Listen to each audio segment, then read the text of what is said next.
My brother is a very hardworking man, and at 27 he is now very wealthy and doing well for himself. He's been with this girl for 6 months and throughout the time we have gotten close because we both like hair, makeup, and shopping. I never knew there was anything wrong with their relationship, except when she texted me last week saying she would love to hang out, but thinks it'll be inappropriate because her and my brother broke up. I asked her why, and she said she was sick and tired of auditioning to prove she was with him for the right reasons. She went on to say that my brother is paranoid she's after his money, so he would test her like 1. Leaving out his bank statements on their bed and getting upset when she picked it up, 2. Going out to eat at high-end restaurants he requested and leaving his wallet on home at purpose to make her pay the bill and prove she's not going out with him for money, 3. Never buying her gifts and questioning her when she asks why he doesn't. I was shocked, so I had to hear my brother's perspective.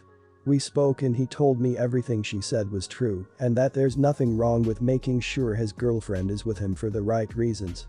He said he left his bank statements on the bed and was peeking through the door to see if she would be curious, and when he saw her pick up the papers he knew in his gut she was using him for his money, so he set up the restaurant idea to see if she would get upset at paying a $500 bill, which she was. I asked him if he thinks her being an elementary school teacher could have contributed to her being upset at a $500 bill at a restaurant he wanted to go to, and he said no. He said the straw that broke was when she asked him why he hasn't bought her a single gift since they've started dating, when she bought him a gaming console and new rims for his car and he knew she was just discreetly asking him to buy her an expensive gift. He confronted her and said he thinks she's with him for his money, so she said, "Let me do us both a favor," and dumped him and blocked him. He's upset about the gold-digging idiot, and when I laughed he called me an idiot. He said I would never understand what it's like being a rich man and being used, and I get that concern, but I told him if he thinks any woman will be okay with his tests and auditions he's delusional as hell. If he doesn't want to be used for his money he should start dating people as wealthy as him or leave lower income people alone if he's not going to be genuine in his relationships unless they pass his test. Not the idiot. Those tests are so stupid and prove nothing. 1. If I saw papers on my bed, I'm gonna look at them and see what they are. 2. If I was invited to a restaurant that I don't want to go to and was told they'd pay for it and last moment made me pay for it, I would be pissed too. Especially being a teacher and having to pay $500 for a dinner I didn't want. 3. Giving gifts are a common thing in relationships, they don't have to be expensive. He had no problem accepting her gifts. Also, I'm 100% sure he purposely ordered crap ton of things to increase the bill. Your brother isn't gonna find a girl with that attitude. He sounds like a horrible person, and he's gonna go around thinking the reason why he's single is cause he's rich and every girl is a gold digger. Literally blame everyone except for himself. Not the idiot. Your brother is allowed to feel insecure or worried that someone might be with him for the wrong reasons and not truly love him for him, because you're allowed to feel whatever you feel, but he is not allowed to play mind games with his loved ones or put them through tests to prove their love or loyalty to him. That's incredibly toxic, and I'd go so far as to say emotionally abusive behavior. Your brother needs therapy stat and probably a long break from relationships while he figures himself out. I'm a teacher and I married a man with significantly more money than me. Probably not as wealthy as OP's brother, but not badly off. Whilst he says one of the things he found attractive about me was my sense of financial independence, he never ever tested me like that. He just liked it that I offered to pick up the bill occasionally and would happily buy a round in the pub. He always covered nice treats as otherwise we wouldn't have them. It's all turned around in these strange times as we found ourselves in a country where English teachers are desperately needed and his company is struggling to stay afloat. OP's brother's behavior is psychotic and misogynistic and suggests that there's something deeply wrong with him. I suspect that he will be a very lonely man.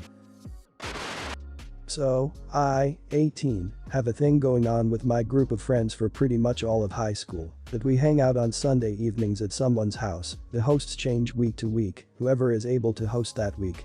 Anyways, the agreed upon thing was that we all chip in like $5 for food, usually pizza and stuff. Some gave more if someone else was in a rough spot, and it always works fine. One friend Carla's, 18, parents own a pretty successful restaurant, so they like to cook, rather than just order pizza, which is great on its own. We all still chip in $5 or so for ingredients.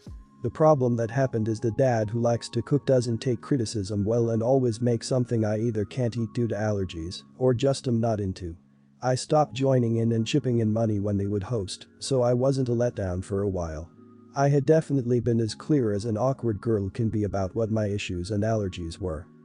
My family has never been very wealthy, and well, we ended up homeless for a while, so the hangout nights became a night I could eat something special without worrying too much, plus my friends were always great about sending me back with leftovers if they could. So Sunday I decided to join in on the meal at Carla's house again. I gave money for it per usual. It turned out to once again be something I'm allergic to. I wanted to cry because essentially I wasted $5 that I could have used.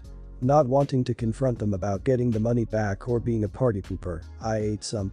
Now the allergy wasn't anaphylactic, but I broke out in hives, my face was very red and swollen. I took some Benadryl and was as discreet as possible, but my one friend Alex, 17, noticed and asked if I was okay, so I kinda casually mentioned it. Suddenly the room exploded. Some people were concerned for me, saying I shouldn't have to do that. Carla got very upset and went to tell her dad, who came in and asked me why I didn't just not eat it, to which I replied I didn't want to be a burden or waste my $5. He grabbed $5 and gave it to me, telling me not to eat there again. Carla was upset I embarrassed her dad. Two more friends told me I was being an attention seeker, and someone else told me I ruined nights at Carla's house. So, am I the idiot? I didn't want this to happen at all, and I don't want to lose my friends. Folks are being really aggressive to OP, who is only 18 and dealing with homelessness and food insecurity. Like, yeah, you could have handled that dinner better, and eating something you knew would give you a reaction is stupid, but based on your comments, I understand why you were anxious and panicking about wasting money on food you can't eat. You're worth more than risking your health to smooth over a situation. It sounds like this was the general logic, and I'm sorry you felt and feel like you're not. His reaction to you saying you ate it to avoid being a burden should have been met with compassion. I understand the general uproar out of concern for your health, but he was extremely rude to you. I don't really want to give a judgment because I don't think you're blameless, but I also don't think you're an idiot. Of course not. You neither accused a dad of poisoning you, nor made a big deal out of it. They did. Of course, it wasn't the brightest thing to do to eat something you knew you were allergic to, but it's your health you're playing with. I guess her dad is just worried that next time it could be worse, and he'd be responsible for serious health issues. Don't worry, they'll get over it. Your friends seem to be great, since they didn't dump you for being poor or homeless, like a lot of people your age would have done. Also, I wish you and your family the best, and that your situation improves. Not the idiot. You need to get new friends, and if Carla ever talks to you again, don't walk away or run. People like them do crap like that as a way to make you feel bad and stay subservient in the friendship. I had a friend just like Carla in high school, and she cut me off after I moved. She just reached back out after 6 years because she still thinks I owe her something. Alex should never have pointed it out. If he was so concerned, he could have had a word separately about it. Seems kinda manipulative that he did. My daughter Sally has a dairy allergy. She's been going to the same school since kindergarten. She's 7. For some reason, ice cream parties are a common thing there. Between birthday treats, holidays, and just random treats, they have ice cream a lot.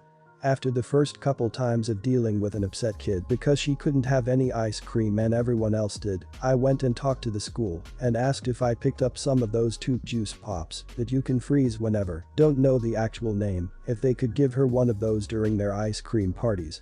They agreed, and I just drop off more whenever her teacher tells me they're running low or in the beginning of the school year.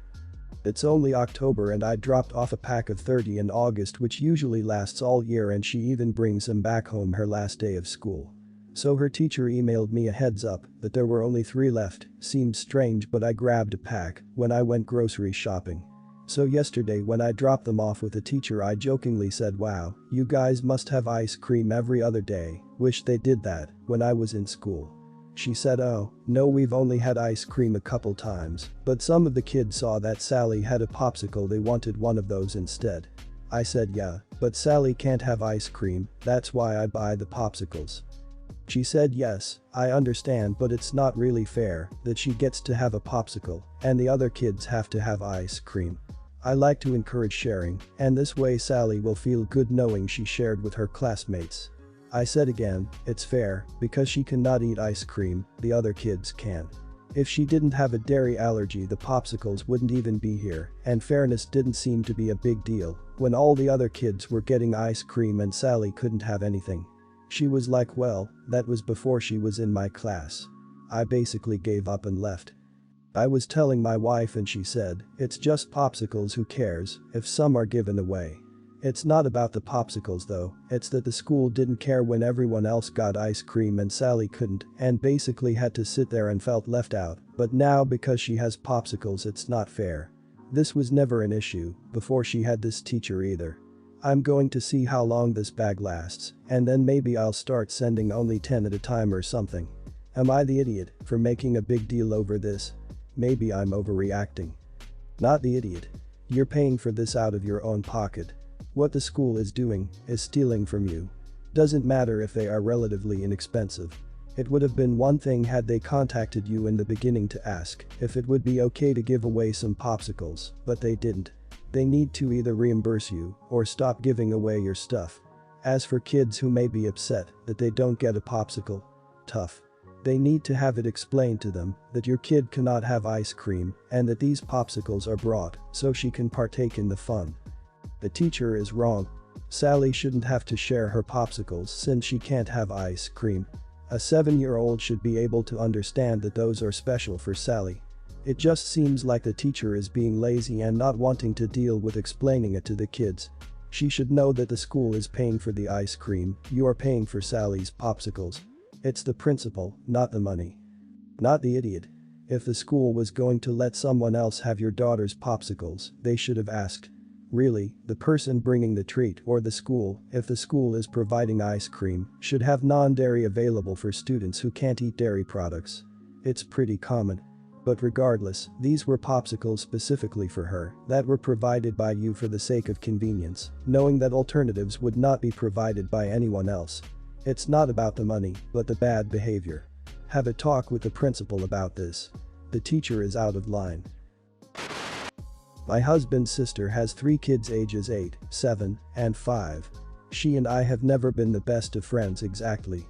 She doesn't like my background, and I feel like she's a hypocrite because she's raising her kids a similar way.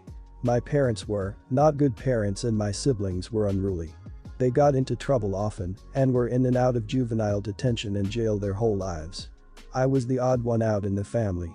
Probably not the most positive person in the world, but I feel like out of all of my siblings I'm the best adjusted. My husband's sister likes to let her kids do what they want. She believes they are gifts from God that have no imperfections, that they can do nothing wrong, and nobody can tell them to stop anything, or she gets upset, and because of that her kids remind me a lot of my siblings. She never wanted me to babysit before until she couldn't keep a babysitter, and then she asked me to do it because they were in a tight spot. I said no. My husband told her she should have expected that given how she speaks to and about me. And the fact we're not around each other often. She came to me again and said I should be more family orientated. I told her I would never babysit her kids, so leave it alone. She was outraged, asked me why. I told her because of her kids' behavior and her lack of interest in them being told no. She's pissed and told the whole family what I said. Some are labeling me an idiot. Am I the idiot? Not the idiot. I suspect it is not so much the children's behavior, but the fact that you are not allowed to set any boundaries, provide discipline, or provide any kind of feedback to the kids to make them manageable for the time that you would have them. I can't imagine willingly walking into that situation, no matter how much I like the parents. You know when they have been blacklisted by all the other babysitters in the area that it would not end well. I pity the children. Not the idiot. You did the right thing in being upfront and honest. If it is causing problems for you with the rest of the family, you and hubby invite his parents to dinner and he starts the conversation to put an end to the gossip. We understand that every parent can choose to raise their kids as they see fit. Wifey comes from a home with kids that were allowed the same freedoms that sister is giving and watch the terrible outcome for most. Maybe we were wrong in being so blunt in discussing with sister, yet we are no less family orientated for pointing out the kids' poor behavior and knowing our limitations in regards to watching them.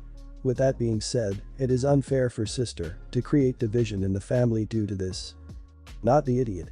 The fact that she is unable to keep a babysitter says a lot about her little gifts from God. People love to forget that actions have consequences.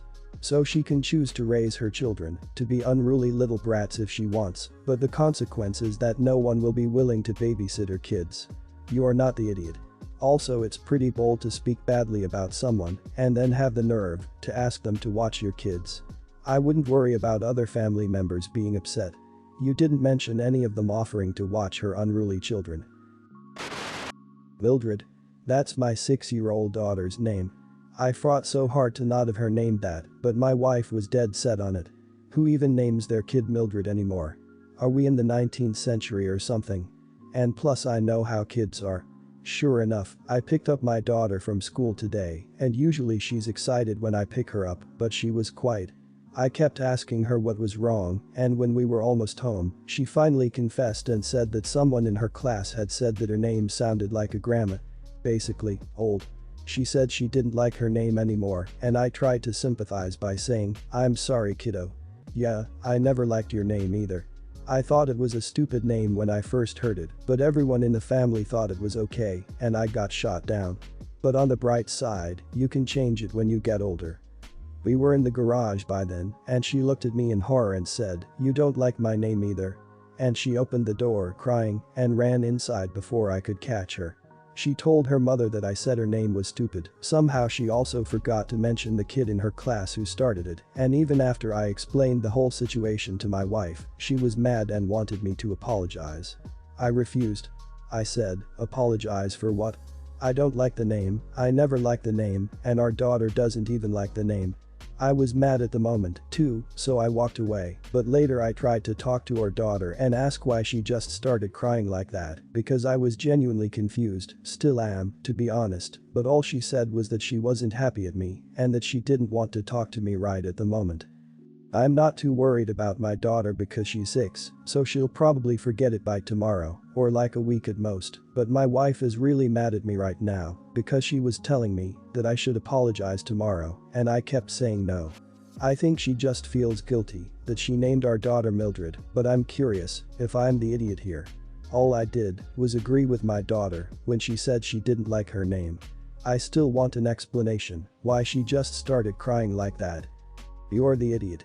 I still want an explanation why she just started crying like that.